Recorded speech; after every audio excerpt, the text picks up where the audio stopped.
बिस्मिल्लाहिर्रहमानिर्रहीम, अस्सलामु अलैकुम वरहमतुल्लाहि वबरकातुहू। अल्लाहुम्मा सल्लि अला मुहम्मद व आलि मुहम्मद। रब्बि इश्रह ली सदरी व यस्सिर ली अमरी वहलुल उक़दतम मिन लिसानी यफ़क़हू क़ौली। आमीन।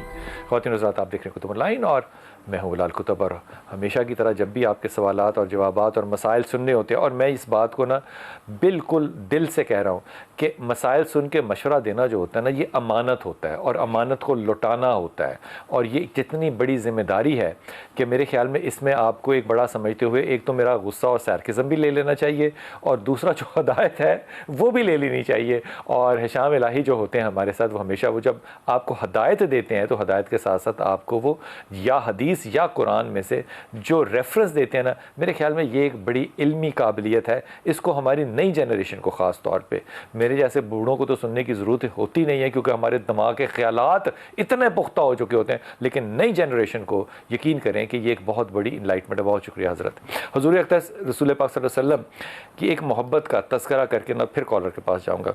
हज़रत अबू ज़र गफ़ारी बड़े सहाबी हैं, बड़े सहाबी हैं। अल्लाह के रसूल सल्लल्लाहु अलैहि वसल्लम ने इनके बारे में बहुत कुछ कहा। हुज्जियत के एतबार से इनका जो वफ़ात का वाक़या है वो बड़ा वाक़या। लेकिन ये जब आए ना रसूल पाक सल्लल्लाहु अलैहि वसल्लम के पास हज़रत अबू ज़र गफ़ारी, तो ये इनकी मुलाकात नबी पाक सल्लल्लाहु अलैहि वसल्लम से हुई दारुल अरकम में। तो दारुल अरकम में इन्होंने इस्लाम कबूल किया और वहाँ पे मुकालमा हुआ नबी पाक से, और नबी पाक ने मशवरा दिया कि देखो अभी हम कमज़ोर हैं बहुत, अभी हम अपने दीन की और ईमान की जो है ना वो तबलीग पब्लिकली नहीं कर सकते। तो आपने वो बात सुन ली और उसके बाद फ़ौरन जो है वो खाना काबा में गए और वहाँ जाके उन लोगों को जो कि इनके बड़े चाहने वाले और जानने वाले थे, उनको जाके कुरैश के सरदारान, उनको जाके बताया कि मैं नबी का कलमा पढ़ रहे हैं और मैं नबी का ग़ुलाम हो गया हूँ। ऐलान कर दिया। अच्छा, वहाँ पे इनको ना बड़ी कुट पड़ी, कुट ही ना लफ्ज़ हो सकता है, बड़ी मार बड़ी कुट पड़ी। और अगर वहाँ पे हज़रत अब्बास चचा ना आते, और उन्होंने पता कहा क्या आके वहाँ पे मईशत का हवाला दिया। हाँ बिल्कुल, उन्होंने कहा इस कबीले से तुम्हारे काफिले आते हैं तो तुम्हें मईशत में बड़ा नुकसान होगा, इसको इस पे छोड़ा। दुनिया बदली नहीं है, लोग पता नहीं क्या कहते हैं, गैप है, जनरेशन, कुछ नहीं बदला। आज भी पैसा उतना ही अहम है जितना उस वक्त भी उन्होंने मईशत का सुन के फौरी तौर पे छोड़ दिया। और लेकिन ये उस रात सोए खाना काबा में, अब ये जुमला सुनिएगा, सोए खाना काबा में, और कहते हैं मुझे सारी रात नींद नहीं आई। जब यहाँ तक जुमला पढ़ते और सुनते हैं ना तो लगता है कि वो कुट इतनी पड़ी थी कि जिसमें में दर्द हो रहा होगा, इसलिए नींद नहीं आई। तो उन्होंने जब बताया तो साहबी ने पूछा कि अबू ज़र गफ़ारी क्यों नहीं आपको रात को नींद आई? कहा मैं सुबह होने का इंतज़ार कर रहा था कि थोड़ी सी रोशनी हो जाए और मैं फिर खड़ा होकर ऐलान करूं कि मैं नबी का गुलाम हूं, लोग मुझे फिर मारें। नबी का गुलाम। बिलाल भाई मैं आपको एक बात बताऊं, हज़रत अबू ज़र गफ़ारी, इनकी अगर आप पूरी लाइफ का मुतालिया करें ना, इनके बड़े मुनफरद के ये इज्तिहादात थे। आपको पता है ये सहाबा को क्या कहा करते थे? कहा करते 3 दिन से ज्यादा किसी के घर मैंने खुराक देख ली ना जहीरा देख लिया तो मैं उसको दूरे लगाऊंगा। और आपको पता है ये रसूलुल्लाह सल्लल्लाहु अलैहि वसल्लम के पास आए तो रसूलुल्लाह ने कहा वो क्या वक्त होगा जब तुझे मदीना से निकाल दिया जाएगा? तो वो कहने लगे मैं यमन चला जाऊंगा। ये नहीं कहा कि दुआ करे मुझे ना निकाला जाए, नहीं, जब तुझे यमन से निकाल दिया जाएगा मैं वापस आ जाऊंगा। यानी इस तरह की उनकी तबीयत थी कि सहाबा के पीछे, और ये बहुत ज्यादा मुत्तकी थे, बहुत ज्यादा परहेजगार थे कि सहाबा इनकी जो गिरफ्त थी ना उससे घबराया करते थे। और आखिरी जो बिल्कुल दिन है ना, आखिरी दिन रसूलुल्लाह से मोहब्बत की बात और उनकी बात के ऊपर एतमाद कैसा है। अपनी बीवी को हालत नज़ा में कहते हैं कि जब मैं फोत होने वाला हूँ, अब नज़ा लग गई है, तो जब मैं मर जाऊँ ना मुझे दफनाना नहीं है, मुझे बाहर चुराहे में रख देना है, मुझे जंगल में। तो बीवी ने रोना शुरू होगी कि आप फोत, उन्होंने कहा ला तबकी वला तहज़नी, तूने ना रोना ना गम करना है। मुझे मेरे दोस्त ने ये अल्फाज कहे थे कि आप में से चंद लोग हम बैठे हुए थे, तुम में से एक फुलातुल अर्ज़ में फोत होगा, यानी जंगल में फोत होगा। तो मैं अपने दोस्तों पे नज़र डालता हूँ, उनमें से कोई भी जंगल में नहीं फोत हुआ, मुझे लगता है मैं वही हूँ। जब वो फोत होगा तो अल्लाह ताला मुसलमानों की एक जमात को वहाँ भेजेगा और वो उसका जनाजा भी पढ़ेंगे और उसको कफन और दफन भी देंगे। और ये एतमाद था रसूलुल्लाह की हदीस के ऊपर, और अल्लाह ने ऐसा ही किया। जब जान निकली और वहाँ पे पहुंचे कौन? अब्दुल्लाह इब्न मसूद पहुंच गए। मतलब दोनों ही मुत्तकी, दोनों ही मुत्तकी अल्लाह ताला ने मुकर्रर किया होता है। और वो जुमला जो है ना वो मुझे बड़ा अच्छा लगता है कि रसूल पाक सल्लल्लाहु अलैहि वसल्लम जब तबूक के रास्ते में आपको दूर से आते हुए देखा तो आपने क्या दुआ की? अबू ज़र हो जा, अबू ज़र हो जा। ये बुखारी शरीफ है जी। कंज़ा अस्सलाम वालेकुम बेटा। वालेकुम सलाम जी मेरा बेटा। सर मेरे ना 2 मसाइल हैं। जी तो प्लीज आप पूरी बात मेरी वजह से सुना था। हम 10-12 साल से बहुत ज्यादा परेशान हैं। क्या बात होगी? खैरियत है कंज़ा? हाँ जी सर, बस खैरियत है सर। मेरा मतलब यह है कि मेरा ना तकरीबन 10 साल पहले ना हमसे ना कत्ल हो गया था। तो हमने जानबूझ के नहीं किया था। वो हमसे क्या हमारे ना मतलब? हमसाए जी, हमसे क्या मतलब? हमसे कत्ल हो गया था? मेरे बहनोई से, मतलब हमारे फैमिली मेरे भाई लोगों अच्छा, से। ठीक, बहनोई से कत्ल हो हाँ गया था, जी। ठीक। हाँ जी, तो वो ना तकरीबन हमारे हमसाए हैं, तो वो उन्होंने ना हमारे प्लॉट से कब्जा किया हुआ था। तो वो काफी देर से हमारी उनसे ना लड़ाई चल रही थी, अदालत में केस भी चल रहा था। ठीक। तो लेकिन वो हमें नहीं मिल रहा था ना, तो वो बहुत ज्यादा हमको ना हर वक्त लड़ाई करते थे। मेरे भाई जो है ना, उसको मारने की भी बहुत कोशिश की है उन्होंने। अच्छा। तो लेकिन ये है कि वो इसमें कामयाब नहीं हो सके। तो एक दिन ना सारे तो मेरी आती और मेरे बहनोई आए हुए थे हमारे पास। तो वो कह रहे दूसरा उसमें ना मस्जिद में नमाज पढ़ने के लिए गए थे। तो वो वहाँ पे ना वो उन लोगों हमारे हमसाइयों ने ना मेरे भाई को ना बहुत मारा था। फिर वापस उसने भी बहुत मारा उसे। तो फिर घर आके फिर उन लोगों को काफी देर से हमसे लड़ाई करने के प्लान में थे। तो उन लोगों ने ना काफी बंदूकें वगैरह इकट्ठी की हुई थी। तो वो लोगों ने ना बहुत ज्यादा फायरिंग की हमारी गली में। हम आमने सामने रहते थे, इतनी फायरिंग 1 घंटा फायरिंग करते रहे। तो हम ना अंदर ही बैठे रहे, मेरे बहन और मेरे भाई, मेरे ताया अबू। तो वो बहुत ज्यादा फायरिंग करते रहे। लेकिन ना हमने ना फिर वो अंदर घुसने की कोशिश कर रहे थे। हमने पुलिस को भी बहुत कॉल की, वो नहीं आई। फिर मेरे बहनोई ने ना हमें अंदर मतलब बंद कर दे, कहते आप लोग अंदर चले जाओ। हाँ, वो बाहर मेरे बहनोई और मेरा भाई जो है ना, वो बाहर ट्रेन में थे। उन्होंने ना मेरे बहनोई के पास पिस्टल होता था। उन्होंने ना फिर अपने बचाव के लिए ना जेल से ना फायर किए। तो वो ना किसी की टांगों पे लगे, किसी के पाँव पे लगे। तो जो एक है ना उनका भाई, उनको ना सीधा दीवार पे लग के ना फिर कहीं दिल पे जाके लग गया। लेकिन वो भी मेरा बहनोई कहता कि लगता मेरा फायर लग गया। लेकिन उसकी बीवी और मतलब मोहल्ले वाले कहते हैं कि लोगों ने ज्यादा फायरिंग की है तो उनकी ही गोली लगी होगी।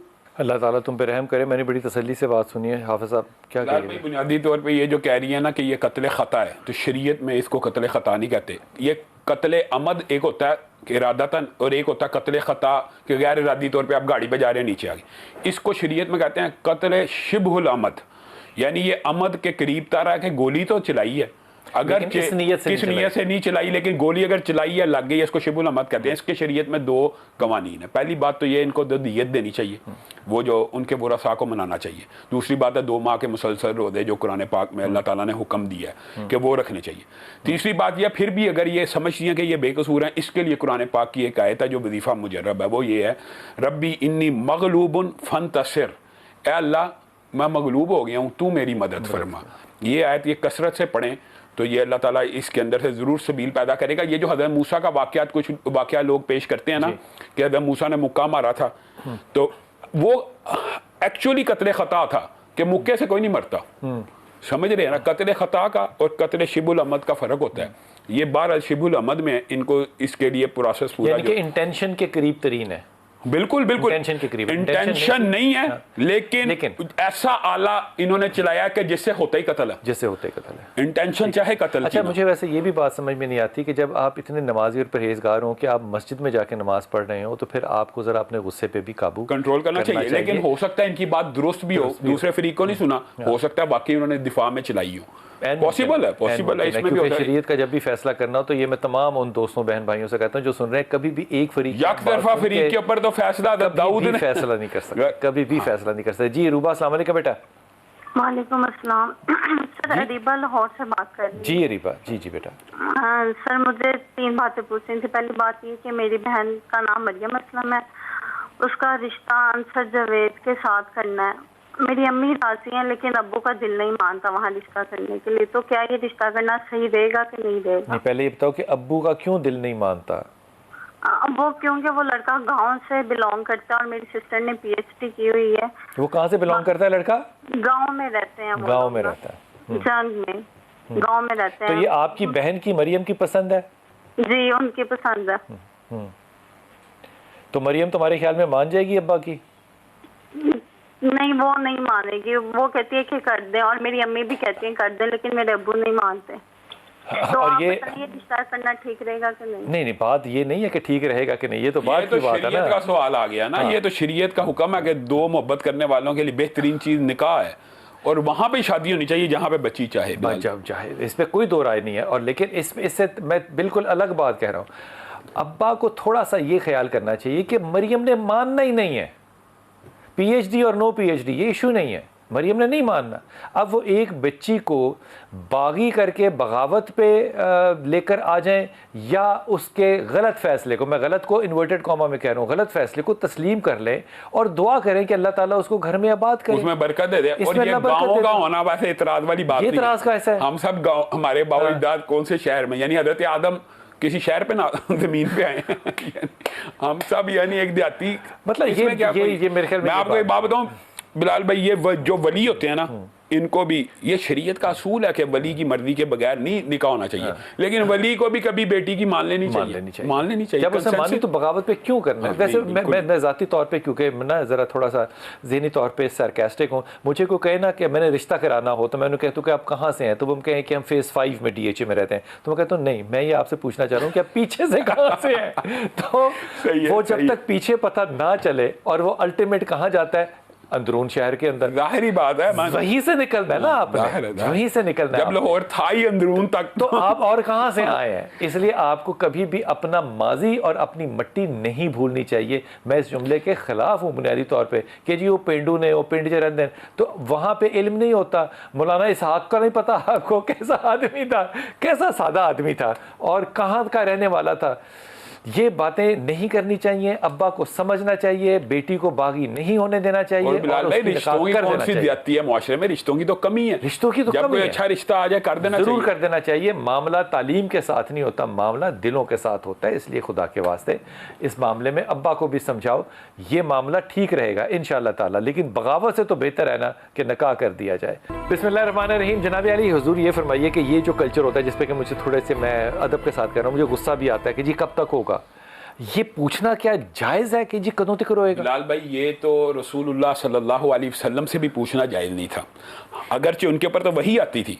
तो रसूलुल्लाह सल्लल्लाहु अलैहि वसल्लम के पास एक बंदा आ गया और उसने कहा कि जो आप चाहें और जो अल्लाह चाहे। तो रसूलुल्लाह ने फरमाया अजालतनी लिल्लाहि निद्दा, क्या तूने मुझे अल्लाह का शरीक कर दिया?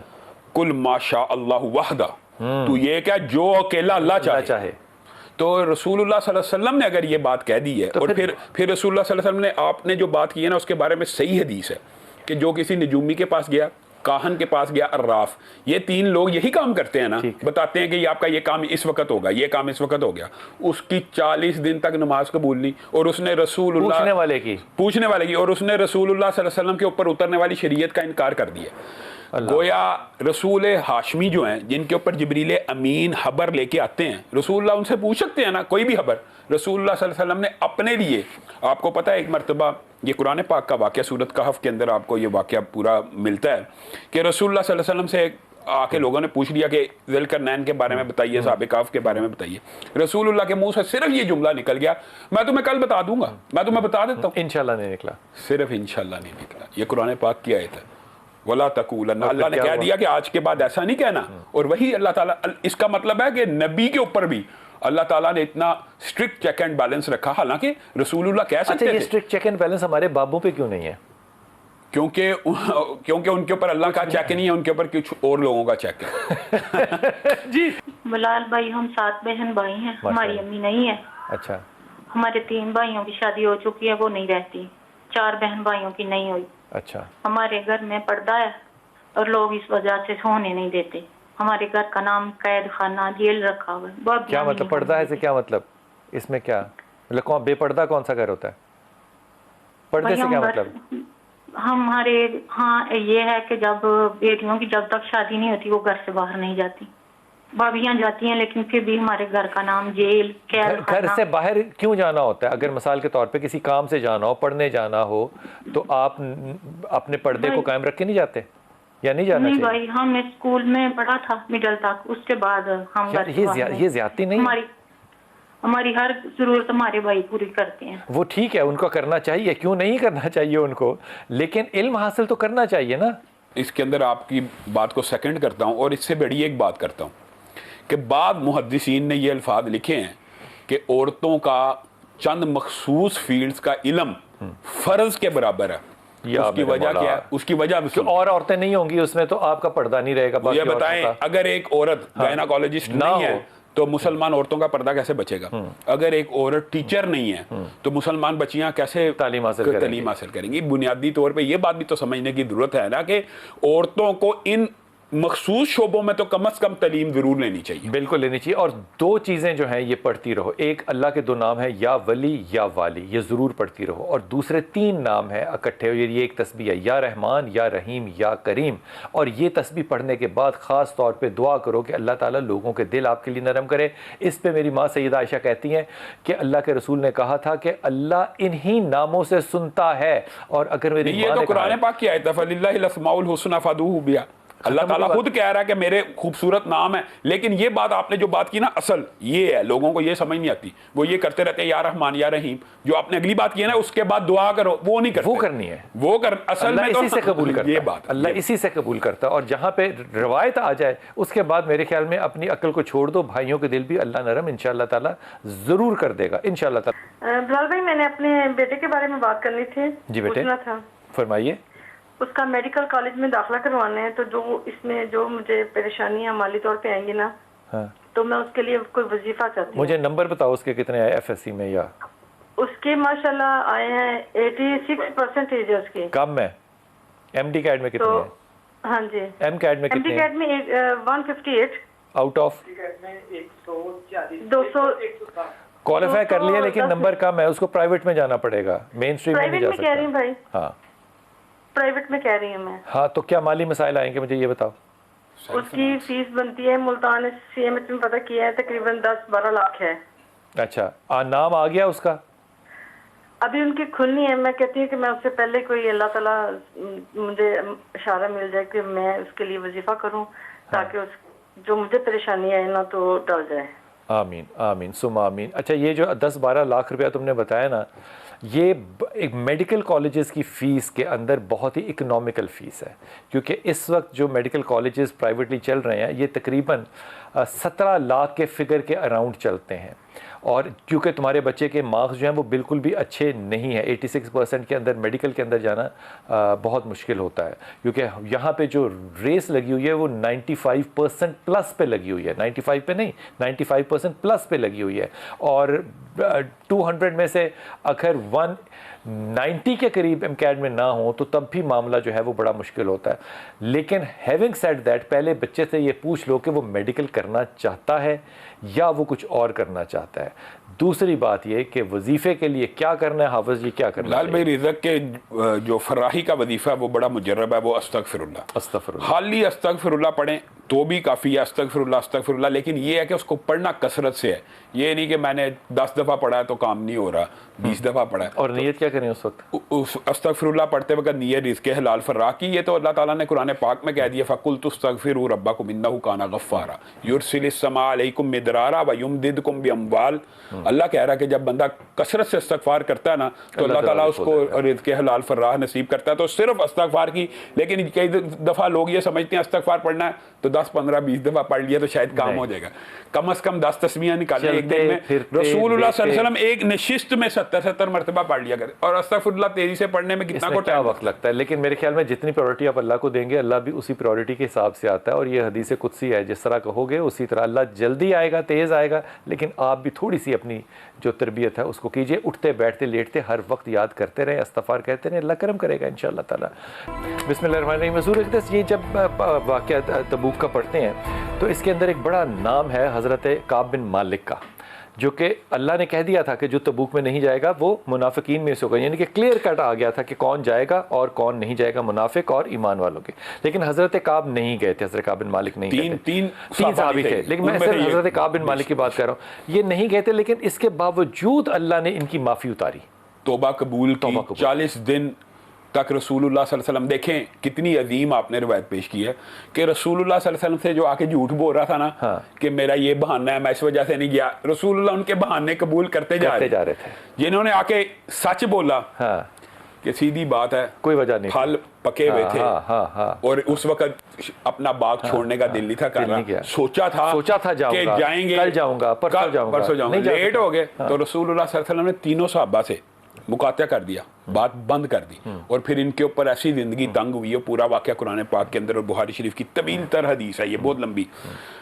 लेकिन जिस वक्त अल्लाह रब्बुल इज़्ज़त ने इनकी तौबा को कबूल किया है। वो अल्लाह ताला ने कुरान पाक के अंदर तो जो तौबा की कबूलियत थी उसका ऐलान किसने किया था? हजरत अबू बकर सद्दीक ने। एक साहबी दौड़ते हुए भी गए और वहां पे ऐलान किया, पहाड़ी पे चढ़ के, तो इन्होंने उसको अपनी खिल्लत भी अता की। तो रसूलुल्लाह सल्लल्लाहु अलैहि वसल्लम का चेहरा खुशी से दमक रहा था इनकी तौबा को सुनकर। तो ये तो तौबा और अपने आप को ये जब तक हम खुद एहतसाबी नहीं ना करेंगे बिलाल भाई, तो मुआशरा दुरुस्त नहीं हो तौबा भी इस्तग़फ़ार ही है।